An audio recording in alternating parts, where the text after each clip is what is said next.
जिंदगी कभी आसान नहीं होती, बल्कि इसे आसान बनाया जाता है मेहनत, कोशिश और दुआ से।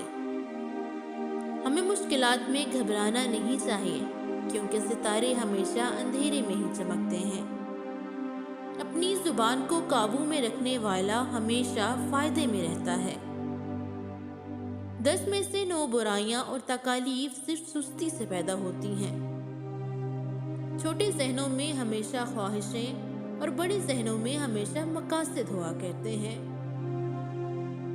अपना कल बेहतर करने के लिए अपना आज संवारो। बेहतरीन दिनों के लिए बुरे दिनों से लड़ना पड़ता है। जो लोग अपना वक्त बर्बाद करते हैं, वक्त उन्हें बर्बाद कर देता है। काबिलियत इतनी बढ़ाओ कि तुम्हें हराने के लिए कोशिशें नहीं, साजिशें करनी पड़े।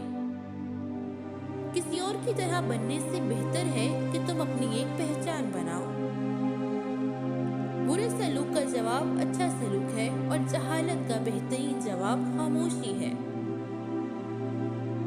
तंग जगह से निकलने का वाहिद रास्ता ये है कि आप अपना रास्ता खुद इजाद करें। लोग तुम्हारी राह में हमेशा पत्थर फेंकेंगे। अभी तुम पर है कि तुम इन पत्थरों से क्या बनाते हो, मुश्किलात की दीवार या कामयाबी का रास्ता। परिंदा जब उड़ने की ठान ले तो हवा को रास्ता देना ही पड़ता है। 3 खूबियां इंसान को बाकमाल बना देती हैं। नंबर 1 ठंडा दिमाग, नंबर 2 मीठी जुबान और नंबर 3 नरम दिल।